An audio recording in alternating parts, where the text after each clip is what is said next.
I'm not going to give you very much for that book, but you might get a penny for it, or 50 cents or something. But I hope that some of the rest of the books that you wouldn't feel the need to wish to sell back to the bookstore. My goal is if I have encouraged students to get books that they sell back to the bookstore, I've failed. And that it's not a book you want to keep your whole life, then I've failed. If it is, then I feel some success. So let's hope the books that you have. That's why I don't use a textbook, because I never saw a textbook that I wanted to keep my whole life. Most of them you want to kick when you're done with them and throw them down the stairway or something and out into on the garbage box after about 5 years. You see them, I said, ooh, that's the textbook in that class. Get rid of it. So hopefully you won't think that. Even the Bhagavad Gita, I think, is worth holding on to. So let's proceed then. That's your assignment for the next person that we're going to look at. If you really want to get beyond that, after that, we're going to read James Baldwin, The Fire, next time. But that's way in the future, hopefully. That's down the line. After we get through the Malcolm X movie that you didn't see the other day. That was, hopefully this machine has been fixed. I think this is fixed now? I hope so. I think I can probably make sure before. Nah, well, we're not there yet anyway, but that's kind of you looking at it. Don't worry about it. You got enough on your plate. Just worry about it. Look at section 9, line 4. All this visible universe comes from my invisible being. Now Krishna is the Lord of the world. He produces the whole universe even. He's like total perfection. More about sacrifice, line 27. Whatever you give and offer in adoration, let it be to me. Thus you will be free from the bonds of karma. I see this is like a different lecture totally. There's nothing in that particular lecture that helps us at all, and I don't even think the same person wrote it. It's a lecture praising sacrifice. There's nothing, doesn't add anything to what we're talking about. 10.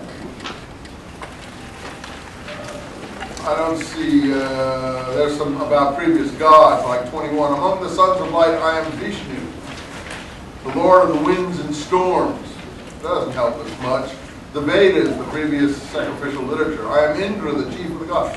So he's all the gods he sacrificed. Of the trees, 26, I am the tree of life. So we're not learning anything here, just the Hindu god structure. I don't think there's much here that, is going to help us. I am the death, 34, that carries off all things. I am fame, speech, memory. I am the Birhat, song of songs of the Vedas. I am the Gayatri of all measures. So this is really the religion of the upper class he's talking about here. Now, I don't know if it's going to help us. Chapter 11. 4. O God of Yoga, the glory of thine own supreme being. Let's see, we have here, I think, what's his name came back, Sanjaya came back here, talk to the king again.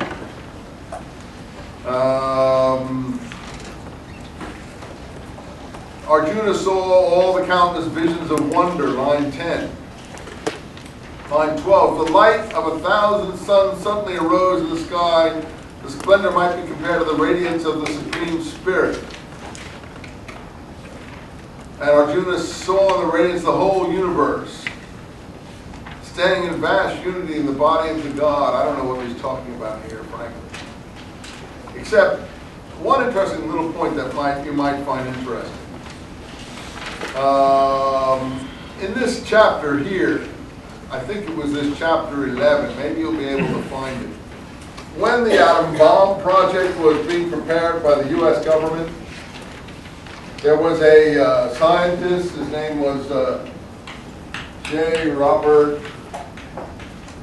Oppenheimer. He was the head of it. He was a Berkeley professor in physics, and he was given the task to do the, whatever the project, what was it called, the Manhattan Project or whatever it was called, out in New Mexico. And when the bomb went off and he was watching with all the spectators, he was one of the pseudo-intellectual types. He'd been reading the Bhagavad Gita at the time. And now he said, I think he quoted a verse from the Bhagavad Gita, now I am become death, the Lord of the world. I forget what verse he supposedly had quoted. Of course, that was from his translation of the Bhagavad Gita. I still haven't found it in this Bhagavad Gita, but I think it was this chapter that he was talking about. It's 11 and 12. Huh?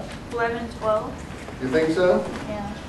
Well, it doesn't look like what he is supposed to have said, but in any case, now I have become deaf, Lord of the worlds. I don't see it here, but 11, 12 we just read, and that sounds like what he was looking at. This, you know, this image of 1,000 suns suddenly rising in the sky, like Noel just said.